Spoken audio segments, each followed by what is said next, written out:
On reste dans le sport ou presque avec Nicolas Barré. Bonjour Nicolas. Bonjour Thomas. À 45 jours de l'ouverture des Jeux Olympiques au Brésil, l'État de Rio de Janeiro se déclare en état de catastrophe financière. Alors pour être clair, ça veut dire que Rio n'a plus de sous pour terminer les installations.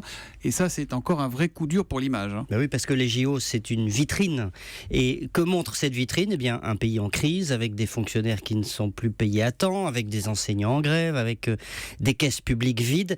Le symbole le plus fort de cette crise brésilienne, c'est justement ce métro qui doit desservir le centre des JO et que l'État de Rio n'arrive plus à financer. Et pourquoi dites-vous que c'est un symbole ? Parce que ça résume bien le drame du développement du Brésil, qui manque cruellement d'infrastructures. Le Brésil, si vous voulez résumer, a fait un peu le contraire de la Chine. La Chine a investi massivement d'abord dans les infrastructures, les lignes à grande vitesse, les aéroports flambant neufs, les logements, etc.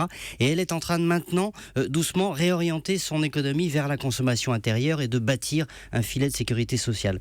Le Brésil a fait le choix inverse. Il a fait le choix de la consommation.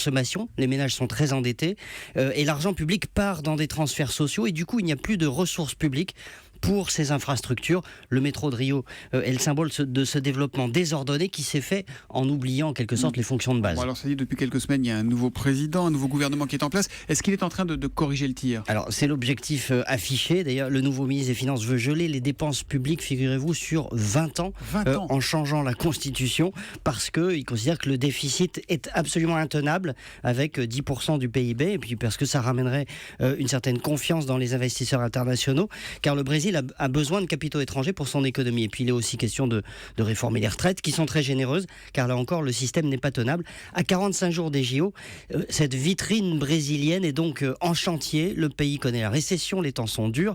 Alors le rebond va finir par arriver. Les JO seront certainement une très grande fête, magnifique. Ça, les Brésiliens, on a vu que la Coupe du Monde, il y avait des mouvements sociaux, oui, etc. Et puis finalement, ça s'est très bien passé. Le retour de la croissance également est annoncé pour l'an prochain, mais le Brésil doit retrouver un mode de gouvernement efficace, essayer de combattre la corruption, et tout ça n'est pas gagné. Nicolas Barré, médaillé olympico-économique tous les matins sur Europe 1, le directeur de la rédaction des Échos, qui signe l'édito Écho d'Europe 1. Demain matin, Nicolas. À demain.